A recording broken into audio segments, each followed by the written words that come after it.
தானியேல் தீர்க்கதரிசியின் புஸ்தகம் 5ஆம் அதிகாரத்திலே சில வசனங்களை கடந்த வாரம் நாம் தியானித்தோம். இன்றைக்கு அந்த அதிகாரம் முழுவதையும் நாம் தியானிக்க போகிறோம். தானியேல் 5ஆம் அதிகாரம் பழைய ஏற்பாட்டிலே 1037ஆம் பக்கத்தில் இருக்கிறது. 18ஆம் வசனத்திலிருந்து 20 வரை முதலில் வாசிக்கிறேன். ராஜாவே, உன்னதமான தேவன் உம்முடைய பிதாவாகிய நேபுகாத் நேச்சாருக்கு ராஜ்யத்தையும் மகத்துவத்தையும் கனத்தையும் மகிமையையும் கொடுத்தார்.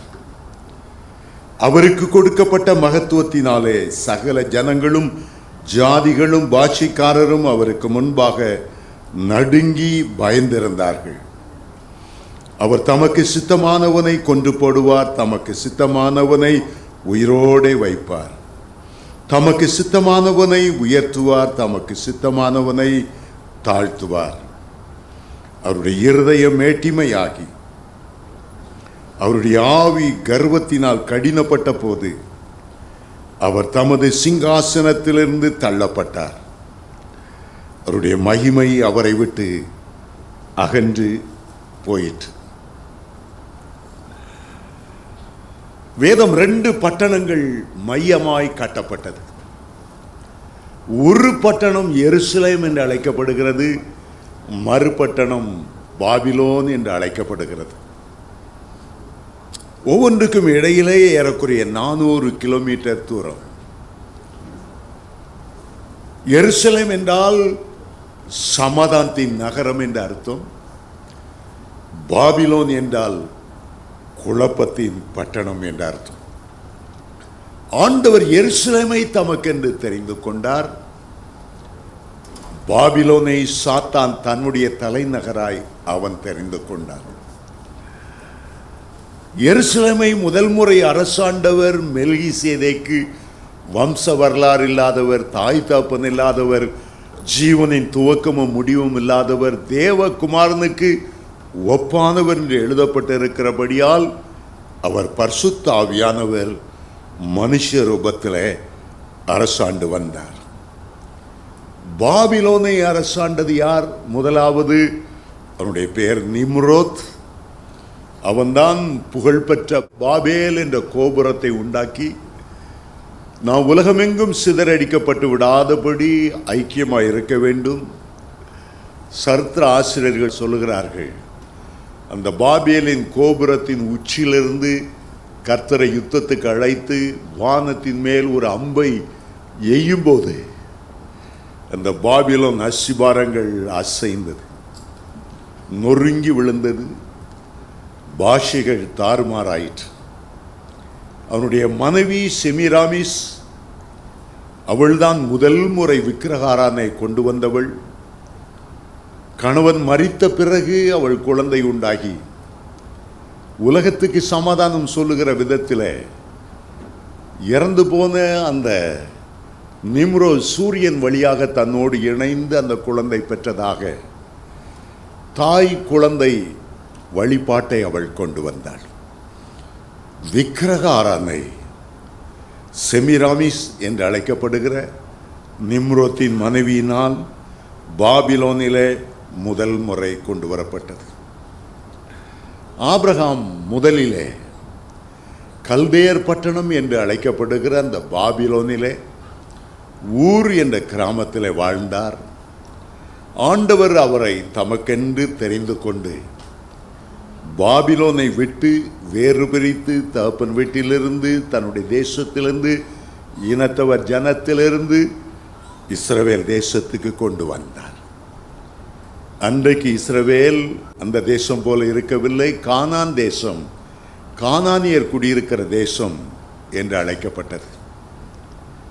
ஆண்டவருக்கு தமக்கென்று வேறு பிரிக்கப்பட்ட ஒரு பரிசுத்த ஜனமாய் ஜனங்கள் விளங்க வேண்டும் என்று எதிர்பார்த்தார். இஸ்ரவேல் மத்தியில் வைத்திருந்த ஒரு எதிர்பார்ப்பு உபாகமம் 7ஆம் அதிகாரம் 6ஆம் வசனத்தில், இந்த பூச்சக்கரம் எல்லா உள்ள ஜனத்திலும் நான் உங்களை எனக்கென்று தெரிந்து கொண்டேன், நீ எனக்கு பரிசுத்த ஜனம். ஆகவே விக்கிரகாராதனைக்காரரிடத்திலிருந்து உங்களை நான் வேறு பிரித்தேன் என்று ஆண்டவர் சொன்னார். 430 வருஷ எகிப்தின் அடிமைத்தனத்துக்கு பிறகு 40 வருடங்கள் வனாந்தரத்தில் பயணம் பண்ணி இஸ்ரவேல் ஜனங்கள் கானான் தேசத்தை சுதந்தரித்தார்கள். அங்கிருந்த 7 ஜாதிகளையும் 31 ராஜாக்களையும் ஜெயித்து பாலும் தேனும் ஓடுகிற அந்த கானானை, அவர்கள் நட்டாத திராட்சை தோட்டங்களை, ஒலிவ மரங்களை, அத்தி அம்மரங்களை அவர்கள் சுதந்தரித்து அங்கே அருமையாய் வாழ்ந்தார்கள். ஆனால் கொஞ்ச காலத்திலே அவர்கள் விக்கிரக ஆராதனைக்குள்ளே போனார்கள். புறஜாதியாரின் மார்க்கங்களை கற்றுக்கொண்டார்கள். ஆண்டவர் வெறுக்கிற ஒரு காரியம், வேசித்தனத்திற்கு ஒப்புமையாக கூறுகிற காரியம், மனைவி கணவனுக்கு துரோகம் செய்து விட்டதை போல எண்ணுகிற ஒரு காரியம் இந்த விக்கிரக ஆராதனை.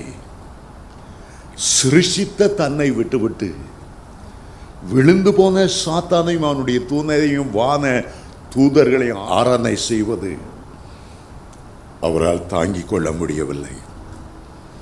ஆகவே எந்த பாபிலோனிலிருந்து ஆண்டவர் ஆபிரகாமை மீட்டு கானானுக்கு கொண்டு வந்தாரோ,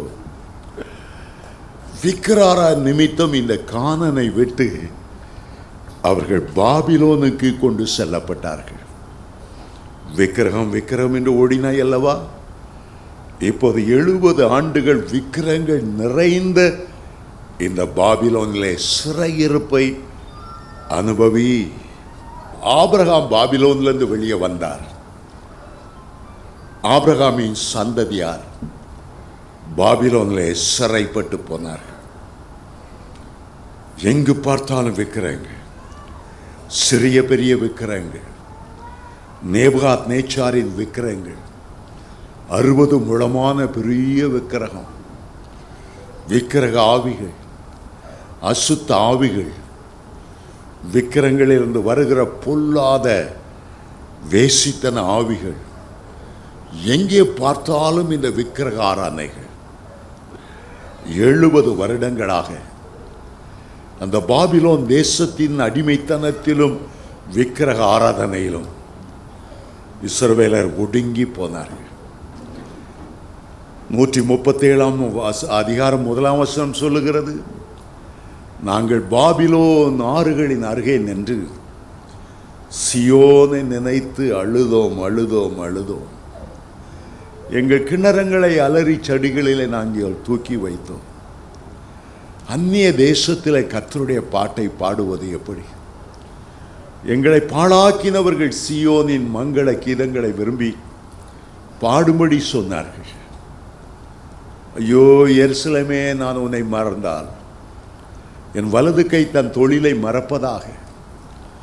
விக்கிரக ஆராதனையின் வந்த கொடுமை, அடிமைத்தனங்கள் எல்லாவற்றையும் நினைத்து அழுதார்கள். இப்பொழுது ஏறக்குறைய 70 ஆண்டுகள் முடிய போகிறது. பாபிலோன் சாம்ராஜ்யம் தகர்க்கப்பட போகிறது. பொன்னான தலை என்று வர்ணிக்கப்பட்ட அந்த பாபிலோன் சாம்ராஜ்யம் விழுந்து வெண்கலம் போன்ற தோள்களும் கைகளும் உடைய மேதிய பெர்சிய சாம்ராஜ்யம் வரப்போகிறது. ஒரு முடிவு காரியம்.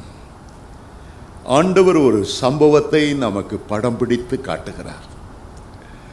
பெல்சாசார் கடைசி ராஜாவாய் பாபிலோனை அரசாண்டு வருகிறார்.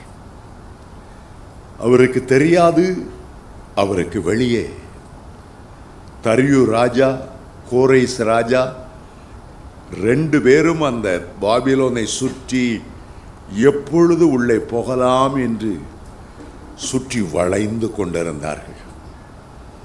ஆனால் அந்த சூழ்நிலையை உணராமல், தன்னுடைய ஆட்சிக்கு ஒரு முடிவு வந்து விட்டதை உணராமல், பெல்சாசார் ராஜா 1000 பேருக்கு ஒரு விருந்து வைத்து தன்னுடைய வைப்பாட்டிகளோடு மனைவிகளோடு கேலியும் கூத்தாட்டமும் நடந்து வாழ்க்கை அனுபவித்துக் கொண்டிருந்தார்கள். சிற்றின்பங்களை பருகி ஆண் தனியாய் பெண் தனியாய் விருந்து கொண்டாடினால் பரவாயில்லை, 2 பேரும் இணைந்து குடித்து கூத்தாடி மனிதருடைய நிர்வாணம் மற்றவர்களுக்கு தெரியத்தக்கதாக கேவலமான முறையில் நடந்து கொண்டார்கள். அது மாத்திரமல்ல, திடீரென்று அந்த ராஜா சொன்னார், எருசலேம் தேவாலயத்திலிருந்து எடுத்துக்கொள்ளப்பட்டு வந்த பாத்திரங்களை கொண்டு வாருங்கள். அவனுடைய அரண்மனையில் கோடிக்கணக்கான பாத்திரங்கள் உண்டு. உலகத்தின் பல தேசங்களிலிருந்து கொண்டு வரப்பட்ட பாத்திரங்கள் உண்டு. ஆனால் அவனுக்கு ஆண்டவரை கேலி செய்ய வேண்டும், பரியாசம் செய்ய வேண்டும், கர்த்தருடைய பரிசுத்த பாத்திரங்களை தீட்டுப்படுத்த வேண்டும் என்ற ஒரு ஆணவம் அவனுக்குள்ளே இருந்தபடியால், பெருமை இருந்தபடியால், அகங்காரம் இருந்தபடியால் ஆண்டவருடைய பாத்திரங்களை கொண்டு வர செய்தார். அதுவரை ஆண்டவர் பொறுத்து கொண்டிருந்தார். எப்பொழுது ஆண்டவருடைய பாத்திரத்தின் மேல் அவன் கை வைக்க நினைத்தானோ ஆண்டவருடைய கோபாக்கினை எழும்பினது. அவன் குடிக்கும்போது நியாய தீர்ப்பு வரவில்லை. தன்னுடைய வைப்பாட்டிகளோடு கூத்தாடும் போது, மதுபானம் அருந்தும் போது ஆண்டவருடைய கோபம் தட்டி எழுப்பப்படவில்லை. அவருக்கு என்று சொந்தமான அந்த பாத்திரங்கள் மேல் கை வைத்த போது ஆண்டவருடைய கோபாக்கினை எழும்பினது. எப்போதுமே ஒரு பிசாசுடைய காரியத்தில் அவனுக்கு சொந்தமானதை தொட்டால் பிசாசு பின்தொடர்ந்து வருவதை என் சிறிய வயதில் நான் பார்த்திருக்கிறேன். ஒரு காட்டு வழியாய் போகும்போது ஒரு இந்து கோயில் இருந்தது, ஒரு மரம் இருந்தது, அதில் நிறைய மணிகள் கட்டப்பட்டு இருந்தது. நான் அறியாமையினால அந்த மணியை கழட்டி 2 மணியை இங்கே வீட்டுக்கு தூக்கிட்டு வந்துட்டேன். அது ஒரு பயங்கரமான சூனியம் செய்யக்கூடிய ஒரு இந்து கோயில். அன்னைக்கு ராத்திரி பார்த்தா அந்த பேய் என்னை தொடர்ந்து வந்துச்சு. எனக்கு ஒரே பயம். அந்த பேயை பார்த்தோன்னே எங்கள் அம்மாட்ட ஓடி போய், பயமாக இருக்குமா, ஒரு ஒரு ஒரு பயங்கரமான பேய் என்னை தேடி வருது, நீ என்னடா செய்தான்னு கேட்டாங்க. அப்போதான் அந்த மணி ஆட்டி காட்டினேன். முதுகில் 2 போட்டு காலங்காத்தாலே முதல் வேலை அதை கொண்டு போய் வச்சுவது. அப்போதான் எனக்கு கூட தெரியும் பிசாசு கூட பின்தொடருதா அப்படிங்கிறது. சில வேளைகளில் நம்ம சாத்தான்ட்ட போய் விளையாடிட்டு இருக்கக்கூடாது.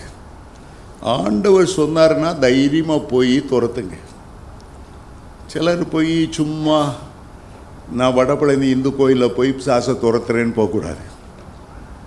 அவனுக்குன்னு சில டைம்களை ஆண்டவர் கொடுத்துருக்கிறார். இயேசு துரத்த போகும்போதே அந்த பிசாசு சொதைச்சி காலம் வர்றதுக்கு முன்னாலே எங்களை ஏன் வேதனைப்படுத்துகிறீர்? பிசாசுக்குன்னு கர்த்தர் ஒரு காலத்தை வைத்திருக்கிறார். 7 வருஷம் அவன் பூமியில் அரசாலத்தான் செய்வான். அது அந்தி கிறிஸ்துவனுடைய காலம். அதற்கு பிறகுதான் பிசாசினுடைய வல்லமைகள் 1000 வருஷம் கட்டப்படும். 1000 வருஷத்துக்கு பிறகும் அவன் வீழ்த்து விடப்படுவான். அந்த கடைசி அர்மகோதான் யுத்தத்துக்கு பிறகுதான் ஆண்டவர் என்றென்றைக்குமாய் சாத்தானை பாதாளத்தில் அடைப்பார். ஒரு சாத்தானுக்கே அவனுடைய பொருள் மேலே, அவனுடைய ஆலயத்தின் மேலே ஒரு அக்கறை இருக்கும் என்றால், தேவாதி தேவன் கர்த்தாதி கர்த்தர் அவருடைய பரிசுத்த பாத்திரங்கள் எல்லாம் உலக பாத்திரங்களிலிருந்து வேறுபிரிக்கப்பட்டு அதன் மேல் எண்ணெய் வார்த்து அதை கர்த்தருக்கென்று அபிஷேகம் பண்ணுகிறார்கள். ஆசரிப்பு கூடாரத்தில் உள்ள எல்லா பனிமூட்டுகள் மேலும், எல்லா பாத்திரங்கள் மேலும் அந்த எண்ணெய் வார்த்து கர்த்தருக்கென்று வேறு பிரித்து, இது மனிதனுக்குரியது அல்ல, இது கடவுளுக்குரியதுன்னு வைப்பாங்க. சில கிராமங்களில் ஆடுகளை வளர்க்கும்போது அந்த கிராமத்தில் உள்ளவங்க என்ன செய்வாங்க தெரியுமா? கோயில் ஆடுன்னு ஒரு ஆட்டை வளர்ப்பாங்க. எத்தனை பேர் பார்த்துருக்கீங்க கோயில் ஆடுன்ட்டு? அந்த ஆடுகளை நீங்கள் பிடிச்சி வெட்டி தின்னீங்கன்னா சாபம் வந்துடும். அதை திறந்து விட்டுருப்பாங்க. ஒருத்தன் அந்த திருட முடியாது, விற்க முடியாது. அது கோயிலாடு, கடவுளுக்கு சொந்தம். எங்கள் கிராமத்தில் கிறிஸ்துவங்களும் வளர்ப்பாங்க, இந்துக்களும் வளர்ப்பாங்க. அதுபோல தான் சில பொருட்களை கர்த்தருக்கென்று மற்ற உலக பொருட்களிலிருந்து வேறு பிரித்து இது கர்த்தருக்குடையது, இதை மற்றவன் தொடுவதற்கு உரிமை இல்லை. உதாரணமா, கத்தோலிக்க திருச்சபையில் கன்னியாஸ்திரிகள் இருக்கிறார்கள், ஃபாதர்ஸ் இருக்கிறாங்க. அவங்க கடவுளுக்காக வேறிய பிரிக்கப்பட்டு ஒரு சந்நியாசம் புகுந்து கடவுளுக்கென்று அர்ப்பணிக்கப்பட்ட ஒரு வாழ்க்கை வாழுகிறார்கள். இலங்கை பெந்தேகோஸ்தே சபை இருக்கிறது, டிபிஎம் என்று அழைக்கிறார்கள். அதிலும் ஊழியக்காரர்கள் இருக்கிறார்கள், ஊழியக்காரிகள் இருக்கிறார்கள். உலகத்தில் எத்தனையோ பெண்கள் இருக்கும்போது சிலர் அந்த கன்னியாஸ்திரிகளை பார்த்து, இந்த கன்னியாஸ்திரியை கட்டினா நல்லா இருக்குமே, நீ அந்த துறவரத்திலேருந்து வெளியே வா, நீ இந்த சிபிஎம்லேருந்து வெளியே வா. திருமணம் செய்தானோ இல்லையோ பயங்கர சாபம் அவர்களை பிடித்து கொள்ளும். காரணம், அவர்கள் கர்த்தருக்கென்று வேறு பிரிக்கப்பட்டவர்கள், அவர்கள் கர்த்தருக்கு ஊழியம் செய்யும்படி அழைக்கப்பட்டவர்கள். ஆகவே அவர்களை தொடுவதோ அல்லது தவறாக எண்ணுவதோ ஒரு பயங்கர சாபத்தை கொண்டு வரும். தேவாலயத்திலுள்ள பாத்திரங்கள் என்று சொல்லும்போது அதற்கு 2 அர்த்தங்கள் உண்டு. ஒன்று, நாம் தேவனுடைய ஆலயமாய் இருக்கிறோம் என்று 1 கொரிந்தியர் 3:16 வாசிக்கிறோம். 1 கொரிந்தியர் 6:19 உங்களுடைய சரீரமானது நீங்கள் தேவனாலே பெற்றும் தேவன் தங்கியிருக்கிற ஆலயம் என்று அறியீர்களா? ஒருவன் தேவனுடைய ஆலயத்தை கெடுத்தால் தேவன் அவனை கெடுப்பார். உங்களுடைய அவயவங்கள் ஒவ்வொன்றும் கர்த்தரால் உங்களுக்கு கொடுக்கப்பட்டவை. அதிகாலையில் எழும்பும்போது என் கண்கள் உமக்குரியவை ஆண்டவரே பிரதிஷ்டை பண்ணுகிறேன், என் கண்களில் உங்களுடைய அபிஷேகம் இருக்கட்டும், ஒருபோதும் இச்சைகள் வரக்கூடாது, என்னை காண்கிறவர்கள் உம்மை காணும்படி பரிசுத்தத்தை தாரும், என்னுடைய சிந்தையை உமக்கென்று அர்ப்பணிக்கிறேன், என் கைகளை அர்ப்பணிக்கிறேன், என் கால்களை அர்ப்பணிக்கிறேன். ஏன் அப்படி அர்ப்பணிக்க வேண்டும்? ஏனென்றால் நாம் கிரயத்துக்கு ஆண்டவரிடத்திலிருந்து நம்முடைய சரீரத்தை மீட்டு இரத்த கிரயம் செலுத்தி நம்மை மீட்டெடுத்தவர், நம்மை ஆலயமாய் மாற்றி அவர் நமக்குள்ளே தங்கியிருக்கிறார். கொலோசியர் 1:27 சொல்லுகிறது, கிறிஸ்துவானவர் மகிமை நம்பிக்கையாக உங்களுக்குள்ளே தங்கியிருக்கிறார், உங்களுக்குள்ளே வாசமாயிருக்கிறார். 1 பேதுரு 4:14 சொல்லுகிறது, மகிமையின் ஆவி உங்களுக்குள் தங்கியிருக்கிறார், உங்களுக்குள் வாசம் பண்ணுகிறார். இயேசு கிறிஸ்து இருக்கும்போது சிலர் அந்த ஆலயத்தை தீட்டுப்படுத்தினார்கள். ஆண்டவர் சவுக்கை எடுத்து புறா விற்கிறவர்கள், காசுக்காரர்கள், அவனுடைய எல்லா பலகையை கவிழ்த்து போட்டு அந்த ஆலயத்தை அவர் சுத்தப்படுத்தினார். ஆலயத்தை சுத்தப்படுத்தணும். அவர் சொன்னார், இது என்னுடைய ஜெப வீடு, இதை கள்ளர் கோயில் ஆக்கிவிட்டீர்களே. ஆண்டவரால் அதை தாங்க முடியவில்லை. ஒரு பெல்சசார் ராஜா, புறஜாதி ராஜா, ஆலயத்தின் பாத்திரங்களை எடுத்து அதில் மதுபானம் ஊற்றின போது அவனுக்கு மன்னிப்பே கிடைக்கவில்லை. அறிந்தும் அவன் தவறு செய்தான். நேபுகாத் நேச்சார் அறியாமையினால் தவறு செய்தார், பெருமையாக பேசினார். ஆனபடினாலே அவருக்கு ஒரு தண்டனை, ஒரு 7 வருஷ தண்டனை. 7 வருஷம் ஒரு பைத்தியக்காரனாய், புத்தி சுயாதீனமற்றவனாய், மாடுகளைப் போல மேய்ந்து அவன் வாழ்ந்தான். 7 வருஷத்துக்கு பிறகு திரும்ப ராஜபாரத்தை பெற்றுக்கொண்டான். தவணையாக 7 வருடங்கள் கொடுக்கப்பட்டது. ஆனால் இந்த பெல்சசார் தன்னுடைய தாத்தா இந்த பாவம் செய்து மாடுகளைப் போல புல் மேய்ந்தான், அதையெல்லாம் அறிந்திருந்தோம். துணிந்து பாவம் செய்தனால அவனுக்கு எந்த தவணையும் கொடுக்கவில்லை. எந்த இரவு அவன் மதுபானத்தை குடித்தானோ அதே இரவு அவன் கொலை செய்யப்பட்டான். சில பாவங்களை ஆண்டவர் கண்சாடையாய் ஓடுகிறார். அறியாமையுள்ள காலத்திலே, பேர் கிறிஸ்தவர்களாய் இருந்த காலத்திலே ஆண்டவர் கண் காணாதவர் போல இருந்தார்.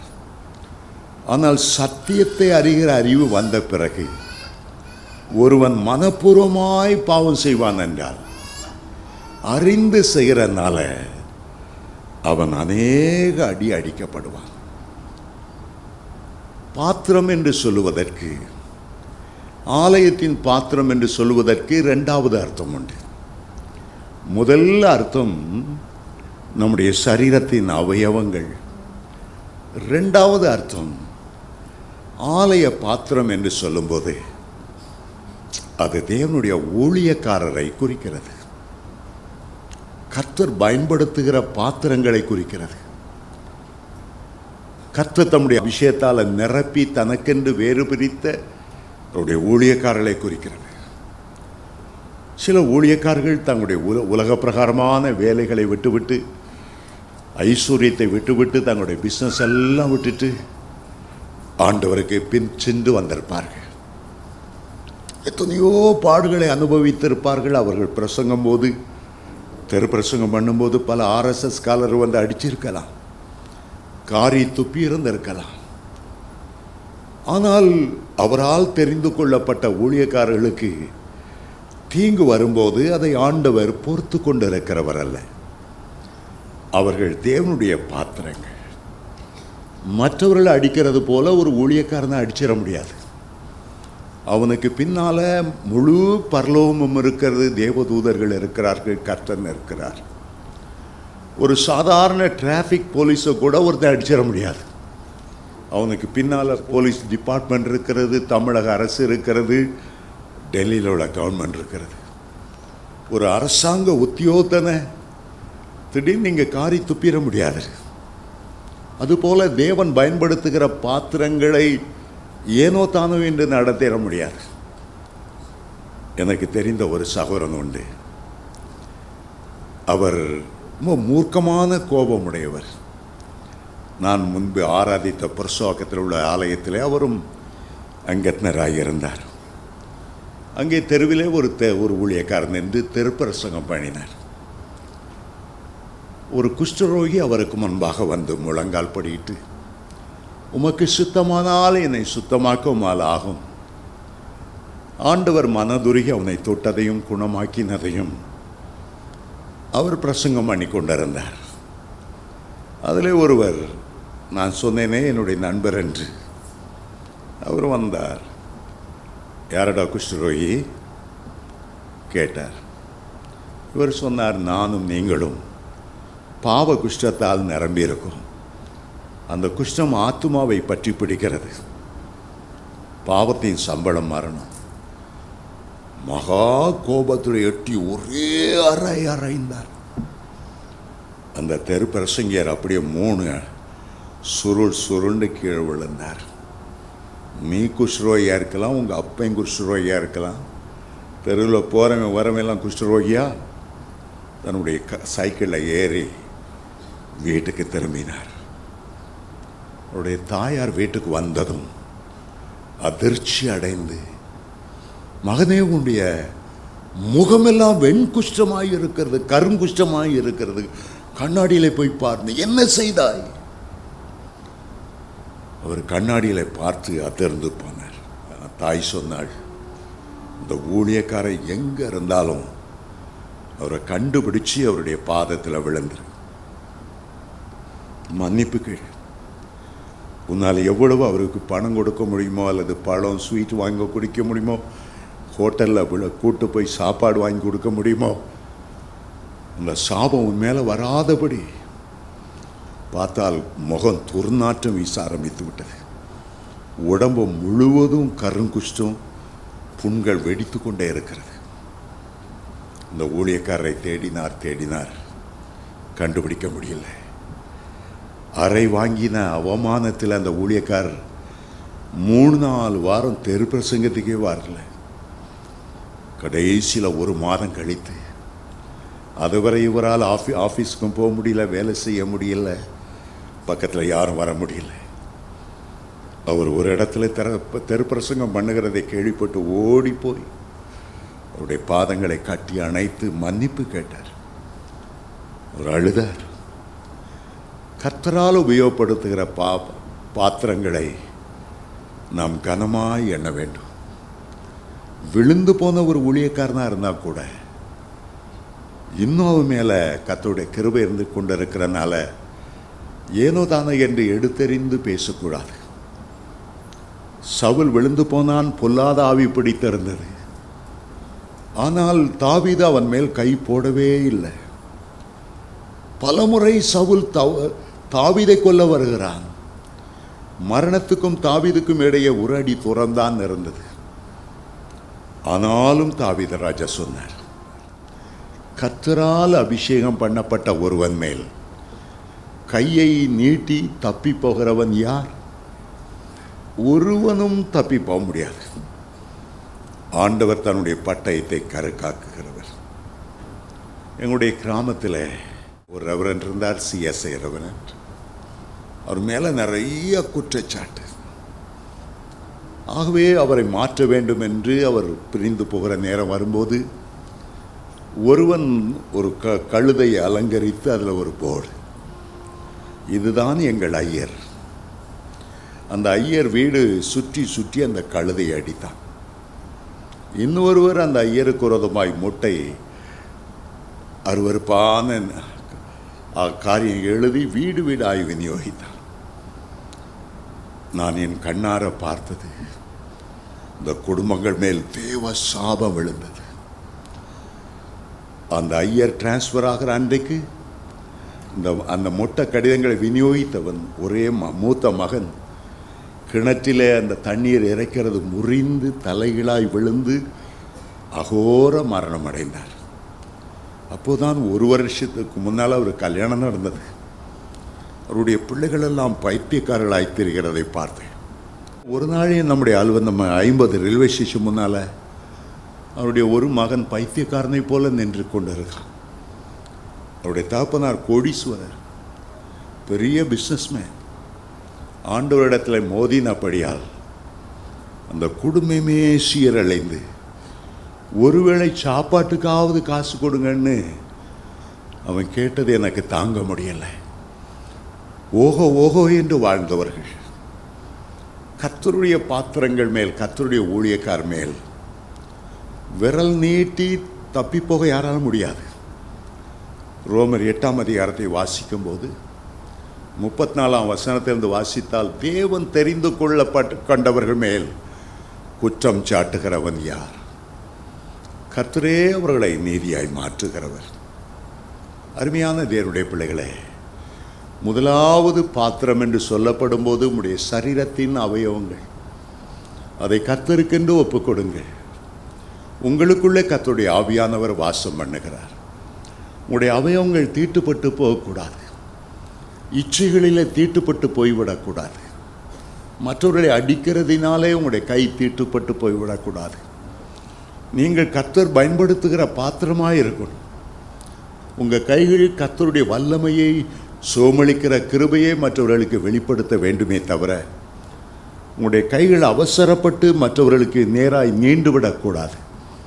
பரிசுத்த பாத்திரமாய் பாதுகாத்து கொள்ளணும். அதுபோல கர்த்தர் அபிஷேகம் பண்ணின கர்த்தருடைய ஊழியக்காரர்களை ஏனோ தானோ என்று பேசுகிறாருங்க. ஏனோ தானோன்னு மொட்டை கடிதங்கள் எழுதுகிறாங்க. அவருடைய உள்ளத்தை புண்படுத்தும்படி பேசினால் அந்த தேவனுடைய மனிதன் கர்த்தருடைய சமூகத்தை போய் கண்ணீர் விட்டு அழுவான் என்றால், அந்த கண்ணீர் உங்களுக்கு நியாய தீர்ப்பாய் மாறிவிடும். ஒரு முறை ஒரு சகோதரன் மேல் எனக்கு தாங்க முடியாத துக்கம் இருந்தது. நேரே ஒரு ஆலயத்துக்கு போய் அழுதேன். ஆண்டவருடைய வார்த்தை தெளிவாய் உலைத்தது. மகனே, நீ அழாதே, நீ அழாதே. உன்னுடைய கண்ணீரை என்னால் தாங்கிக் கொள்ள முடியவில்லை. உன்னுடைய கண்ணீர் அந்த ஆளுக்கு நியாய தீர்ப்பாய் மாறும்படி நீ அழாதே. ஆண்டவர் பேசின ஒரு சில நிமிடத்துக்குள் குறிப்பிட்ட மனிதன் என்னை தேடி வந்தான். ஆலயத்துக்குள்ளே வந்து நான் ஜெபித்துக் கொண்டிருக்கிற பார்த்தான். ஐயோ, எனக்குள்ள எத்தனையோ அசுத்தாவிகள் பூந்து விட்டது, என்னை காப்பாற்றுங்க. உங்களை பேசிவிட்டு கொஞ்சம் தூரம் தான் போனேன். இப்போது என்னால் தாங்க முடியல. அதிலிருந்து யாராவது என்னை புண்படுத்தி பேசினால் கூட பொறுத்து கொள்வேனே தவிர தேவ சமூகத்தில் அழுவதில்லை. யாராவது ஊழியக்காரர்களை நீங்கள் புண்படுத்தி இருந்தால் எவ்வளவு சீக்கிரத்தில் அவரிடத்தில் போய் ஒப்புரவாக முடியுமோ அவ்வளவுக்கு அவ்வளவு சீக்கிரமாய் ஒப்புரவாகி விடுங்க. இந்த பெல்ஷசார் ராஜா தானியேலை ஆள் சொல்லி அனுப்பின போது தானியேல் என்ன என்ன பேசினார் என்பதைத்தான் ஒரு 5 காரியங்களை பெல்ஷசாருக்கு உணர்த்தி சொன்ன காரியங்களை இந்த வேத வசனத்திலே வாசிக்கிறோம். முதல் காரியம் என்ன? முந்தின காரியங்களை நீ நினைக்க வேண்டும். 18ஆம் வசனம் திரும்ப வாசிக்கிறேன். ராஜாவே, உன்னதமான தேவன் உம்முடைய பிதாவாகிய நேபுகாத்நேச்சாருக்கு ராஜ்யத்தையும் மகிமையையும் கனத்தையும் மகிமையும் கொடுத்தார். இன்றைக்கு நீர் இந்த பாபிலோன் ராஜ்யத்தை அரசாளுகிறீர். முன்பு ஒரு காரியம் நடந்தது. நேபுகாத்நேச்சார் இதே ராஜ்யத்தை அரசாண்டார். அவருடைய வாழ்க்கை வரலாற்றை நீ நினைத்து பார்க்கணும். அவர் எப்படி பைத்தியமானார் என்பதை நினைத்து பார்க்கணும். முந்தினவைகளை நினைத்து பார். பூர்வமான வருஷங்களை நீ ஆராய்ந்து பார். சில வேளைகளில் நாம் கர்த்தர் செய்த நன்மைகளை நினைக்கிறோம். எண்ணிப்பார் நீ பெற்ற பாக்கியங்கள், கர்த்தர் செய்த நன்மைகள் யாவும் ஆச்சரியம். எண்ணு ஒவ்வொன்றாய், கர்த்தர் செய்த யாவும் மிக ஆச்சரியம். நன்மைகளை நினைத்து பார்க்கணும். அதே நேரம் ஆண்டவர் எச்சரிக்கையாய் பல காரியங்களை நிறுத்தி இருக்கிறார். பாவம் செய்து தண்டனை பெற்றவர்களை பார்க்கிறோம். பைத்தியமாய் தெரிந்தவர்களை பார்க்கிறோம். அகால மரணம் அடைந்தவர்களை பார்க்கிறோம். பிள்ளைகள் பொத்தி சுயாதீனமற்றமாய் பிறந்து சாபத்துக்குள்ளான குடும்பங்களை பார்க்கிறோம். முந்தினவைகளை நினைத்து பாருங்கள். பெல்ஷசார் ராஜாவுக்கு தானியேல் செய்த முதல் காரியம் முந்தினவைகளை நினைத்து பார். 2வது காரியம், இன்றைக்கு நீ ஆளுகை செய்கிறாய், அதிகாரம் கொண்டு இருக்கிறாய். இந்த ஆளுகையும் அதிகாரம் கொடுத்தது யார்? அதை எண்ணிப்பார். உன்னை ஒரு அரசாங்கத்தில் ஒரு அதிகாரியாய் வைத்திருக்கலாம், ஒரு உயர்ந்த நிலைமையில் வைத்திருக்கலாம். ஆண்டவர் தான் உன்னை அங்கே வைத்திருக்கிறார் ஒரு நோக்கத்தோடு. ஒரு உயர் பதவியில் இருக்கும்போது ஒரு நாளும் லஞ்சம் வாங்க உன்னுடைய கையை நீட்டாதே. ஒரு நாளும் உன்னுடைய அதிகாரத்தை துர்பிரயோஜனம் செய்யாதே. பெல்ஷசாரை பார்த்து சொல்லுகிறார். தானியேல் 5ஆம் அதிகாரம் 19ஆம் வசனம். அவருக்கு கொடுக்கப்பட்ட மகத்துவத்தினாலே சகல ஜாதியாரும் பாஷைக்காரரும் அவருக்கு முன்பாக நடுங்கி பயந்திருந்தார்கள். அவர் தமக்கு சித்தமானவனை கொண்டு போடுவார், அவனுக்கு சித்தமானவனை உயிரோடு வைப்பார். தமக்கு சித்தமானவனை உயர்த்துவார், தமக்கு சித்தமானவரை தாழ்த்துவார். அவருடைய சித்தம் மனுஷ சித்தம், சுய சித்தம். அந்த சுய சித்தத்தினாலே 4 பொல்லாத காரியங்களை அவர் செய்தார். அவருக்கு மேலாய் ஒரு ராஜா இருக்கிறார், அவருக்கு மேலாய் ஒரு ஆளுகை செய்கிறவர் இருக்கிறார், வானத்திலும் பூமியிலும் சகல அதிகாரம் உடையவர் ஒருவர் இருக்கிறார். அதை ஒவ்வொரு ராஜாவும் உணர வேண்டும். உலக அதிகாரங்கள் எல்லாம் மறந்து போகும். கொஞ்ச நாளில் ரிட்டையர்ட் ஆயிடுவாங்க. கொஞ்ச நாளில் ஒரு அரசு கவிழ்க்கப்பட்டு புதிய அரசு தோன்றிவிடும். ஓஹோ ஓஹோ என்று கொடிக்கட்டு பறந்தவர்கள் அடுத்த நாள் அதிகாரம் இல்லாமல் மதிப்பில்லாமல் சாதாரணமாகி விடுவார்கள். ஆனால் ஆண்டவரோ சகல அதிகாரம் உடையவர், என்றென்றைக்கும் நிலைத்திருக்கிறவர். மத்தேயு 28:18 வாசி, வானத்திலும் பூமியிலும் சகல அதிகாரம் என கொடுக்கப்பட்டிருக்கிறது.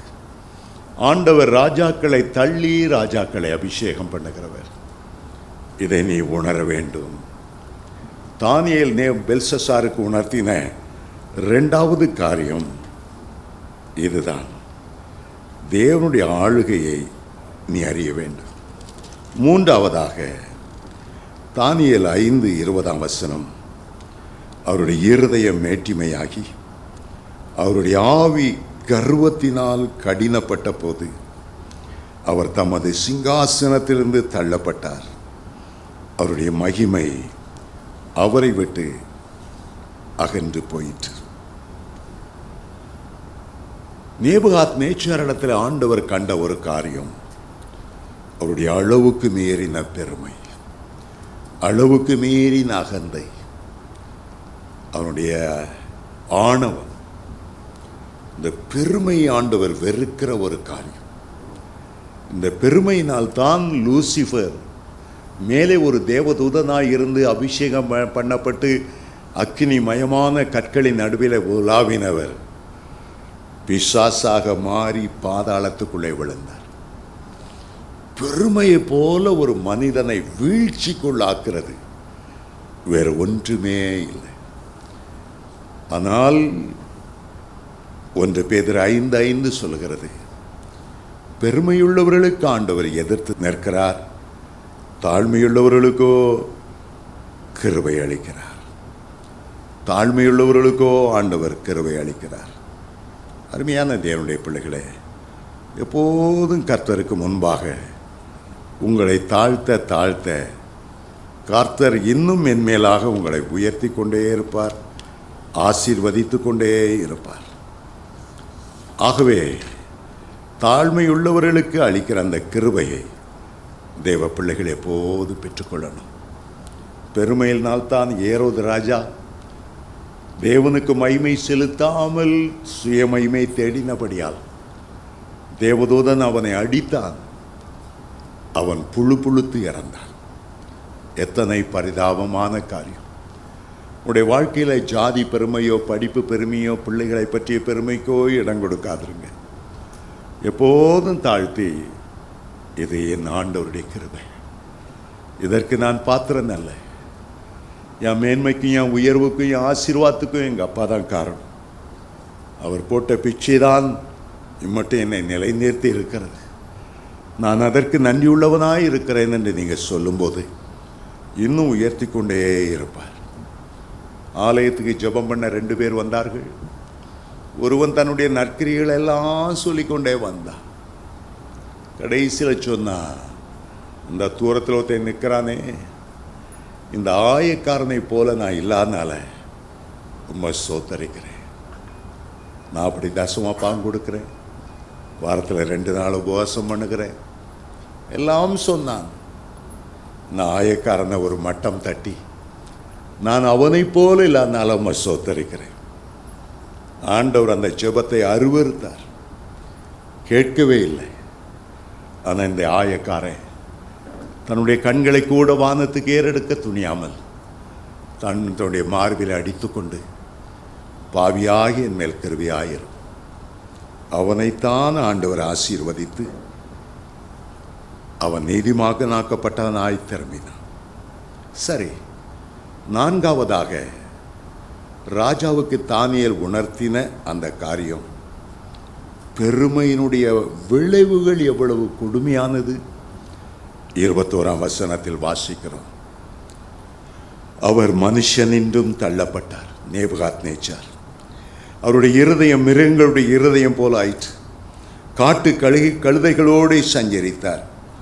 உன்னதமான தேவன் மனுஷரின் ராஜ்யத்தில் ஆளுகை செய்து தமக்கு சித்தமானவனை அதன் மேல் அதிகாரியாக்கிறார் என்று அவர் உணர்ந்து கொள்ளும் மட்டும். 4வதாக ஆண்டவர் உணர்த்துகிறார். ஏதோ பைத்தியக்காரனை போலாக்கி அப்படியே தள்ளிவிடவில்லை, ஒரு உணர்வுள்ள இருதயத்தை கொடுத்தார். ஆனால் அதுவரைக்கும் அவர் மாடுகளைப் போல புல்லை மேய்ந்தார். அவருடைய சரீரம் ஆகாயத்து பனியிலே நனைந்தது. நேபுகாத் நேச்சாருக்கு கொடுத்த தண்டனை யோசிச்சு பாருங்க. அவ்வளவு பேர் புகழின் உச்சியில் இருக்கிறார். ஆண்டவரால் கூட பொன்னான தலை நீர்தான் என்று சொல்லக்கூடிய அளவு பாபிலோன் ராஜ்யத்தின் பேரரசராக இருக்கிறார். அவர் எந்த தேசத்துக்கு விரோதமாய் யுத்தம் செய்தாலும் அத்தனை தேசங்களையும் அவருடைய கையில் ஒப்பு கொடுத்தார்.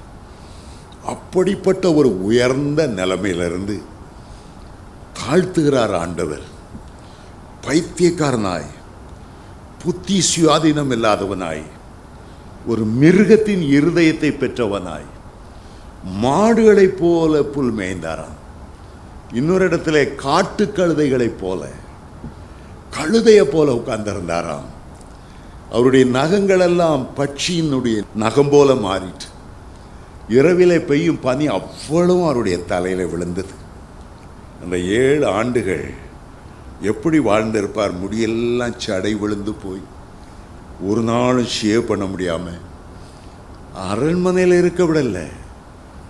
ஆகாயத்து பனையில நனையும்படி காட்டு கழுதைகளோடு ஆண்டவர் கொண்டு போயிட்டார்.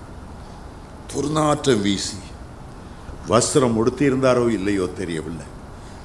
அருவருப்பான ஒரு மிருகம் போல காட்சி அளித்தார். 7 வருஷ தண்டனை. அதே கரம் உன்னையும் கூட தாழ்த்தி விடாதபடி எச்சரிக்கையாயிரு. உனக்கு உணர்வுள்ள இருதயம் இல்லையே. பெருமையின் விளைவு உன்னை பைத்தியக்காரனாய் மாற்றக்கூடியது.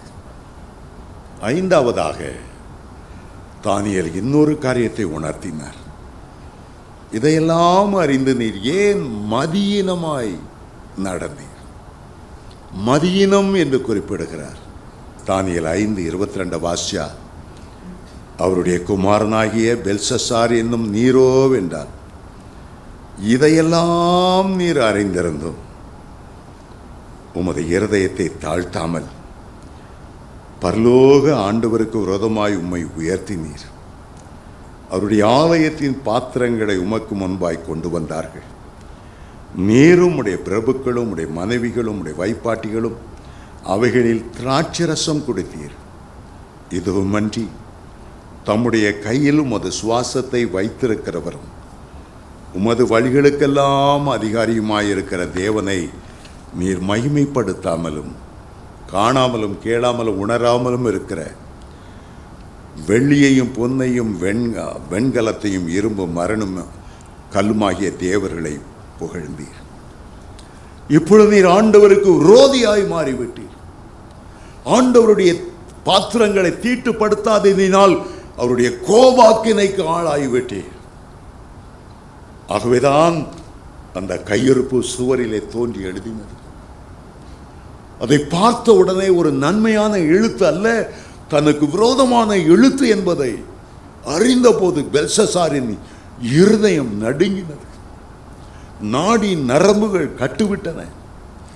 சரித்திர ஆசிரியர் சொன்னார்கள், இடுப்பு அந்த அரைக்கட்டு தகழ்ந்ததினாலே அவருடைய 2 கால்களும் செயலற்று போய் ஊன்ற முடியாத அளவு ஊனமாய் போய்விட்டதாம்.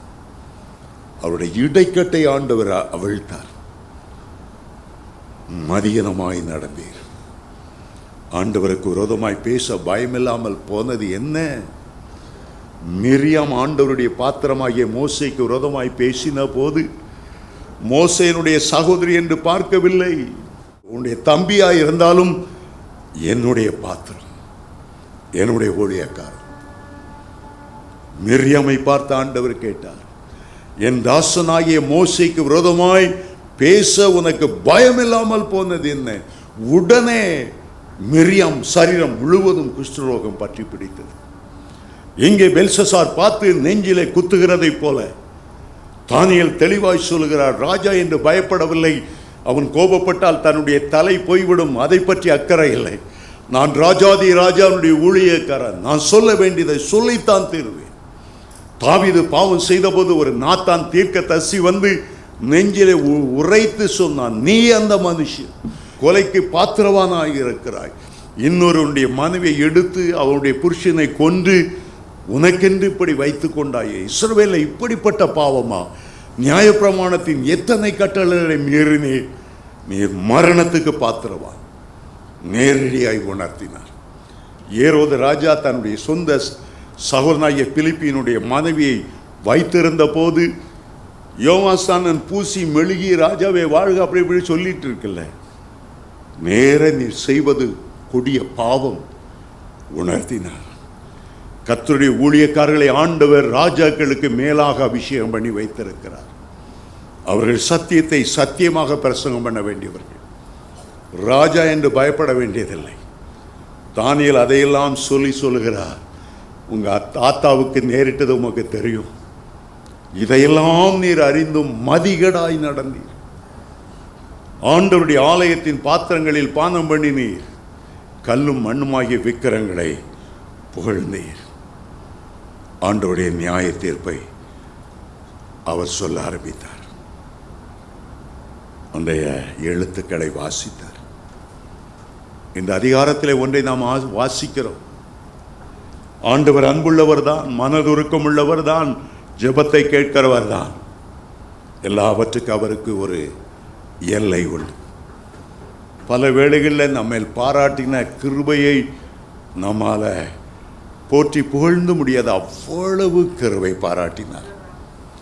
ஆனால் அவர் கிருபை பாராட்டுகிறார் என்று சொல்லி பாவத்தில் நிலை நிற்க கொண்டே கூடாது. வெளிநாட்டிலே ஒரு கள்ள உபதேசம், சிங்கப்பூரில் ஒரு சர்ச்சில் என்ற ஒரு மனிதன் சொல்லுகிறார், பயப்படாதுங்க, ஆண்டவர் சிலுவையில் செய்த பலி உங்கள் கடந்த கால பாவத்தையும் மன்னிக்கும், தற்போதுள்ள பாவத்தையும் மன்னிக்கும், பிற்காலத்தில் நீங்கள் செய்ய போகிற பாவங்களையும் மன்னிக்கும். என்ன ஒரு தவறான உபதேசம்.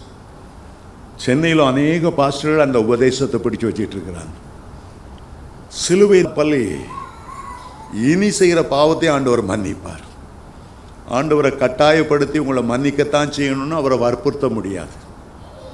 அவருடைய கிருபையை புறக்கணித்து துணிகரமான பாவத்துக்கு செல்லும் போது அந்த கிருபை உனக்கு உதவி செய்வதில்லை, அவரை பட்டயத்தை கருக்காக்குவார்.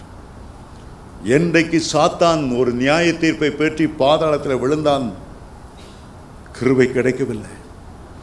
ஆதாம் ஏவாள் பாவம் செய்தார்கள், தோட்டத்தை விட்டு துரத்தப்பட்டார்கள், மரணம் வியாதி வந்தது, கிருபை அவர்களுக்கு கிடைக்கவில்லை. நோவா காலத்தில் நோவாவுக்கு கிருபை கிடைத்ததே தவிர பாவம் செய்து கொண்டிருந்த ஜனங்களுக்கு கிருபை கிடைக்கவில்லை. ஜலப்பிரளயத்தினால் அவ்வளவு பெரிய அழித்தார். சோதோம் கோராமா மக்கள் ஆண்டவருடைய கிருபையை அசட்டை பண்ணினார், கிருபை கிடைக்கவில்லை. வானத்திலிருந்து அக்கினியை இறங்க பண்ணி அவ்வளவு பெரிய அழைத்தார். துணிகரமாய் பாவம் செய்யும் போது, பாவ சந்தோஷத்தில் ஈடுபட்டு கொண்டு இருக்கும்போது, மனசாட்சியை மழுக்கி கொண்டு இருக்கும்போது, ஐயோ தேவனுடைய கிருபை கிடைக்காது, நியாய தீர்ப்பு தான் இறங்கி வரும். பெல்ஷஸ்ஸார் தன்னை தாழ்த்தவில்லை.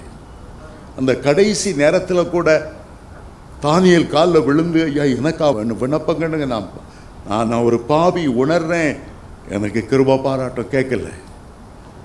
நினிவேவில் உள்ள ராஜா சிங்காசனத்தை விட்டு கீழே இறங்கி சாம்பலில் உட்கார்ந்து தான் மேலே புழுதி அள்ளிக்கொண்டு 3 நாள் அவனும் அவனுடைய தேசத்து மக்களும் உபவாசம் பண்ணி பாவரிக்கை செய்த போது தேவனுடைய கிருபையை பெற்றுக்கொண்டார்கள். ஆனால் இந்த பெல்ஷஸ்ஸார் அவர் பாவரிக்கை செய்யவில்லை. இப்போது தானியேல் அந்த எழுத்தை வாசிக்கிறார். சுவரில் எழுதப்பட்ட அந்த எழுத்து என்னவென்றால், மெனே மெனே தெக்கேல் உப்பார்சு, மெனே மெனே தெக்கேல் உப்பார்சு. ஆண்டவருடைய விரலே அதில் எழுதினது. சுவர் என்பது ஒரு மனிதனுடைய மனசாட்சி. அங்கே உள்ள வெளிச்சம் என்பது ஆண்டவர் தருகிற பரலோக வெளிப்பாட்டு வரம். அந்த நியாய தீர்ப்பின் வார்த்தைகளை ஆண்டவர் தானியேல் வாசித்தார். பல ஜட்ஜிகள் இன்றைக்கு நியாய தீர்ப்புகளை எழுதுகிறார். இவனுக்கு தூக்கு தண்டனை என்று சொல்கிறார், இவனுக்கு 10 வருஷம் கடுங்காவல் தண்டனை என்று எழுதுகிறார்கள். ஆனால் நியாய தீர்ப்பை எழுதுகிற நீதிபதிகளுக்கு கர்த்தர் நியாய தீர்ப்பை எழுத வல்லவராயிருக்கிறார். அவருடைய கரங்கள் முதல் நியாய பிரமாணத்தை கண்மலையில் எழுதினது, கற்பாறையில் எழுதினது, கல்லினால் செய்யப்பட்ட பலகையின் மேலே உள்ளும் புறம்பும் எழுதினது. அவனுடைய வெளி தோற்றத்தையும் அவனுடைய உள் நோக்கங்களையும் ஆண்டவர் நியாய தீர்ப்பை எழுதுகிறார். யாத்ராமம் 20ஆம் அதிகாரம் முழுவதை வாசிக்கும் போது அந்த 10 கட்டளைகளை தன்னுடைய சொந்த விரலினால் அந்த கற்பலகளை எழுதினார். தாவீது ஆலயத்தை கட்டும்போது அந்த ஆலயத்தின் மாதிரி எல்லாம் ஆண்டவர் சொந்த கையினால எழுதி தாவீதுக்கு கொடுத்தாராம். தாவீது அதை சாலமோனுக்கு கொடுத்தார். புதிய ஏற்பாட்டில விபச்சார ஸ்திரியை கொண்டு வந்து நிறுத்தின போது யோவான் 8:8 ஆண்டவர் புழுதியிலே தரையில எழுதினார். இன்றைக்கும் அவருடைய ஜீவ புத்தகத்தில் ரட்சிக்கப்படுகிற ஒவ்வொருடைய பெயரை எழுதுகிறார். ஆனால் மெனே மெனே தெக்கேல் உப்பார்சின் என்று எழுதிவிடாதபடி நாம் கர்த்தருக்கு பயந்திருப்போமாக. அதற்கு வியாக்கியானம் தானியேல் கொடுக்கும்போது சொன்னார், மெனே மெனே என்ற வார்த்தைக்கு தேவன் உன் ராஜ்யத்தை மட்டிட்டு அதற்கு ஒரு முடிவை உண்டாக்கினார். பிரசித்தி பெற்று அத்தனை தேசங்களை வென்று எத்தனையோ படையெடுத்து எத்தனையோ வீரர்கள் மறித்து நிலைநிறுத்தப்பட்ட இந்த பாபிலோன் சாம்ராஜ்யத்தை ஆண்டவர் மாட்டிட்டு தொகையிட்டு அவருடைய நாட்களை குறித்து விட்டார். முடிய போகிறது. நாம் எல்லாரும் ஒவ்வொருவரும் தனிப்பட்ட முறையில் ஆண்டவருடைய ராஜ்யமா இருக்கும். சில வேளைகளில் நம்முடைய வாழ்க்கை ஆண்டவருக்கு துன்மார்க்கமாய் இருக்கும் என்றால் நம்முடைய ஆயுசு குறைக்கப்படும். நீடித்தாயிலே ஆண்டவர் தரப்போகிறதில்லை. ஒருவன் தகப்பனையும் தாயும் கனவீனம் பண்ணினார், அவனுடைய ஆயுசு குறைக்கப்படும். ஆகவேதான் ஆண்டவர் சொல்லுகிறார், எபேசியர் 6ஆம் அதிகாரம் 1-2 வாசியா, உன் நாட்கள் நீடித்திருப்பதற்கு உன் தகப்பனையும் தாயும் கனம் பண்ணு. நீடித்திருப்பதற்காக ஆண்டவர் வைத்திருக்கிற வாக்கு தத்தங்களை பற்றி கொண்டால் உன்னுடைய ஆயுசு நீடித்திருக்கலாம். மோசே உள்ளமுருகி ஜெபம் பண்ணினார். சங்கீதம் 90:12 நாங்கள் ஞான இருதயம் உள்ளவர்களாய் மாறும்படி நாட்களை எண்ணும் அறிவை எங்களுக்கு போதித்தரணும். வருஷத்தை எண்ணுகிற அறிவு அல்ல, மாதங்களை எண்ணுகிற அறிவு அல்ல, நாட்களை எண்ணுகிற அறிவை எங்களுக்கு போதித்தரணும். மனுஷனுக்கு இல்லாத ஒரு அறிவு, அவன் எப்பொழுதும் மரிப்பான், அந்த அறிவு அவனுக்கு கிடையாது. மனுஷனுக்கு இல்லாத அறிவு எப்பொழுது கர்த்தருடைய வருகை இருக்கும் அது அவனுக்கு தெரிவதில்லை. ஆகவேதான் மோசே பக்தன் ஜெபிக்கிறார். சங்கீதம் 90:12 நாங்கள் ஞான இருதயம் உள்ளவர்கள் ஆகும்படி எங்களுடைய நாட்களை எண்ணும் அறிவை எங்களுக்கு தந்தரணும். 3ஆம் நூற்றாண்டில் வாழ்ந்த சென்ட் அகஸ்டின் சொல்லுவார், இன்னைக்கு தான் என் வாழ்க்கையினுடைய கடைசி நாள் என்று எண்ணி ஒவ்வொரு நாளிலும் நீ வாழ்வாயாக. இந்த நாள் முடிந்துட்டா நான் கர்த்தருடைய ராஜ்யத்தை போய் சேரணும், அந்த எண்ணத்தோடு ஒவ்வொரு நாளையும் நீ வாழ்வாயாக. ஏனென்றால் எபிரேயர் 9:27 சொல்லுகிறது, ஒரே தரம் மரிப்பதும் பின்பு நியாய தீர்ப்பு அடைவதும் மனுஷருக்கு நியமிக்கப்பட்டிருக்கிறது. ஆகவே எபேசியர் 5ஆம் அதிகாரத்தில் வாசிக்கிறோம், நாட்கள் பொல்லாதவைகள் ஆனபடியால் காலத்தை பிரயோஜனப்படுத்திக் கொள்ளுங்க. காலத்தை பிரயோஜனப்படுத்திக் கொள்ளுங்க. காலத்தின் அருமையை அறிந்து வாழாவிடில் கண்ணீர் விடுவாயே. காலத்தை பிரயோஜனப்படுத்திக் கொள்ளுங்க. சரித்திரத்தை வாசிக்கும் போது காலத்தை பிரயோஜனப்படுத்தி கொண்ட ஒருவர் ஜான் வெஸ்லி. ஆண்டவருடைய சுவிசேஷத்தின் மேல் தாகமாய் குதிரையின் மேல் மொத்தம் 2,50,000 மைல் பிரயாணம் பண்ணி 40,000 பிரசங்கங்களை அவர் பண்ணி இருக்கிறாராம். அதிகாலை 4 மணிக்கு எழும்புவார், 5 மணி வரை ஜெபிப்பார், 5 மணிக்கு தன்னுடைய குதிரையில் ஏறி சுவிசேஷத்தை அறிவிக்க புறப்பட்டு விடுவார். 400 புத்தகங்கள் அவர் எழுதியிருக்கிறாராம். 40 வருஷத்துக்கு மேலே இடைவிடாமல் ஆண்டவருக்காக அவர் அவ்வளவு உழைத்திருக்கிறார் என்று சரித்திரத்தை நாம் பார்க்கிறோம். அப்படி தேவ மனிதர்கள் காலத்தை பயன்படுத்தி கொண்டார்கள். அப்படி தேவ மனிதர்கள் சுவிசேஷத்தை சொன்னார்கள். கர்த்தருக்காக வாழும்படி தங்களுடைய வாழ்க்கையை அர்ப்பணித்து விட்டார்கள். ஒவ்வொரு நிமிடமும் ஆண்டவர் கொடுக்கிற ஈவு, ஒவ்வொரு செகண்டும், ஒவ்வொரு மூச்சும் ஆண்டவருடைய ஈவு. சிங்கப்பூர் போன போது ஒரு சகோதரி, திருவள்ளூரை சேர்ந்தவர்கள், அவர்கள் திருமணமாகி சிங்கப்பூர் போனாங்க. கண்ணீரோடு சொன்னார்கள், எனக்கு தெரியாது என்னுடைய கணவன் ஒரு சீன பெண்ணோடு தொடர்பாக இருக்கிறார் என்று. வேலைக்கு போறேன் என்று அந்த சீன பெண்ணோடு உடலுறவு கொள்ளுகிற நேரத்திலேயே ஹார்ட் அட்டாக் வந்து அந்த நிர்வாண கோலத்திலே அவர் மரித்து விட்டார். ஐயோ ஆண்டவரை அந்த கோலத்தில் எப்படி சந்திக்க போகிறார்? ஐயோ அவருடைய ஆத்மாவை இழந்து விட்டாரே, ஐயோ நான் இனி ஒரு நாளும் அவரை சந்திக்க கூடாத அக்னியும் கந்தகமும் எரிகிற கடலுக்கு போய்விட்டாரே, காலத்தை வீணாக்கி விட்டாரே, வேசித்தனத்திலிருந்து விடுதலை பெறவில்லையே, கிறிஸ்தவர் தான். இந்த சகோதரி புலம்பி புலம்பி அழுதார். ஒவ்வொரு நாளையும் நீங்கள் கர்த்தரை சந்திக்கிற ஒரு நாளாக எண்ணிக்கொள்ளுங்க. மகிழ்ச்சியோடு அவரை சந்திக்கணும், மகிழ்ச்சியோடு அவரை சந்திக்கணும். கனடா தேசத்திலிருந்து ஒரு தகப்பன் அழுது ஃபோன் பண்ணி, பிரதர் என் மகன் மோட்டர் பைக்கில் போகும்போது ஒரு ஆக்சிடென்ட் ஆகி செத்துட்டான் பிரதர். நான் கேட்டேன், ரட்சிக்கப்பட்டிருந்தானா? இல்லை. நீங்க ஏன் இயேசுவை பற்றி அவன்கிட்ட சொல்லல?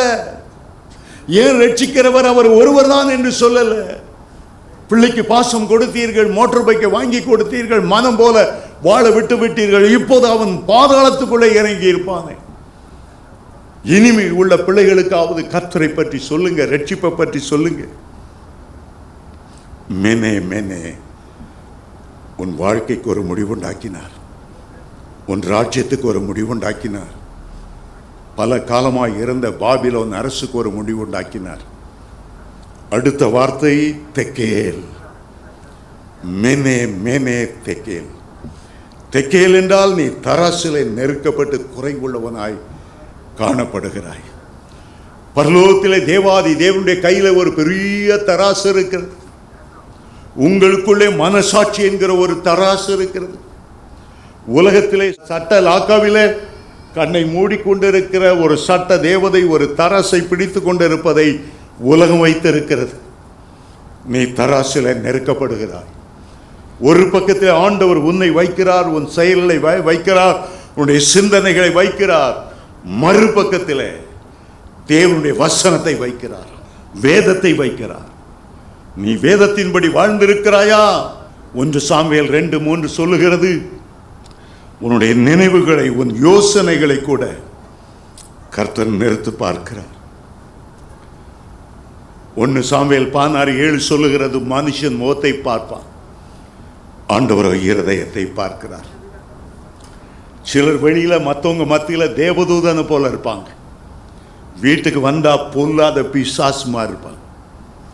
வெளியில எல்லாரையும் கூட்டு போய் ஹோட்டலில் வாங்கி கொடுப்பாங்க, அதை கொடுப்பாங்க, சிரிப்பாங்க, சந்தோஷமா இருப்பாங்க. வீட்டுக்கு வந்தா வரும்போதே எரிச்சலின் ஆவியோடு வருவாங்க. அநேகம் பேர் சொல்றாங்க, ஐயா எங்க அப்பா அல்லது எங்க கணவன் வெளியில் உள்ளவங்களுக்கெல்லாம் தேவதூதன், எங்களுக்கு தான் கொடுமையான பிசாசு. ஆண்டவர் அதை தூரத்திலிருந்து அவர் அறிகிறாராம். உன்னுடைய வாழ்க்கை பரிசுத்தமாக்கப்படணும். கடைசியாக 3ஆவதாக அதில் எழுதப்பட்ட வார்த்தை 25ஆம் வசனத்திலே பேரேஸ் என்று எழுதியிருக்கிறது. அதே வார்த்தை 28ஆம் வசனத்திலே உப்பார்சின் என்று எழுதப்பட்டிருக்கிறது. அதற்கு என்ன அர்த்தம்? உன்னுடைய ராஜ்யம் பிரிக்கப்பட்டு மேதியருக்கும் பெர்சியருக்கும் கொடுக்கப்பட்டது.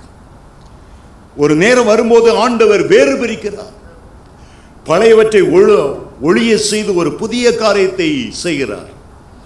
உன் ராஜ்யம் பிரிக்கப்படுகிறது. கடைசி நாட்களில் பதரை கோதுமை மணியிலிருந்து ஆண்டவர் பிரிப்பார், களைகளை பயிரிலிருந்து அவர் வேறு பிரிப்பார், வெள்ளாட்டையும் செம்மறியாட்டையும் 2ஆய் பிரிப்பார்.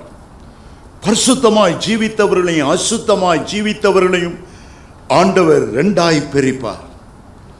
அசுத்தம் உள்ளவன் இன்னும் அசுத்தமா இருக்கட்டும் பரவாயில்ல, நான் வேறு பிரிக்கிற காலம் வருகிறது. கர்த்தருடைய வருகை நாட்கள் பெரேசு பார்சேன், நான் வேறு பிரித்து என் ஜனத்தை எனக்கென்று நான் தெரிந்து கொண்டேன். தானியேல் தீர்க்கதரிசியின் 12ஆம் அதிகாரத்தில் 2 பகுதியிலே வாசிக்கிறோம். பாவம் செய்கிறவர்கள் துன்மார்க்கமானவர்கள் துன்மார்க்கத்திலே நடப்பார்கள். ஆனால் பரிசுத்தவான்களோ தங்களை இன்னும் பரிசுத்தமாக்கி நீதிகரிப்பார்கள். கர்த்தர் வேறு பிரிக்கிற நாளை துன்மார்க்கன் ஒருவனும் உணரான். ஆனால் நீதிமான்கள் அதை உணர்ந்து கொள்வார்கள். அப்படிப்பட்ட கடைசி நாட்களில் வந்திருக்கிறோம். ஆண்டவர் சொன்ன வார்த்தையின்படியே அந்த அதிகாரத்து முடிவில் நாம் வாசிக்கிறோம். அந்த இரவு பெல்சசார் கொலை செய்யப்பட்டான். 30ஆம் வசனம், அன்று இரவு கல்தேயரின் ராஜாவாகிய பெல்சசார் கொலை செய்யப்பட்டான். மேதியனாகிய தரியோ தன் 62ஆம் வயதில் ராஜ்யத்தை கட்டிக்கொண்டான். கர்த்தர் சித்தமானால் அடுத்த வாரம் 6ஆம் அதிகாரத்துக்கு நாம் செல்ல போகிறோம். 1 வாரம் அல்லது 2 வாரம் அதை குறித்து நான் எடுப்பேன். நீங்கள் நோட்ஸ் கொண்டு எடுக்க வேண்டியவங்க எடுத்துக்கொள்ளுங்க. நாளை 6ஆம் அதிகாரம் வரையிலும் தேவனுடைய சரித்திரம், பாபிலோன் தேவ ராஜ்யத்தின் சரித்திரம், மேதிய பெர்சிய அந்த சரித்திரம் எழுதப்பட்டிருக்கிறது. 7ஆம் அதிகாரத்திலிருந்து ஆழமான தீர்க்க தரிசனங்களுக்குள் நாம் செல்ல போகிறோம். எழுந்து நிற்போம்.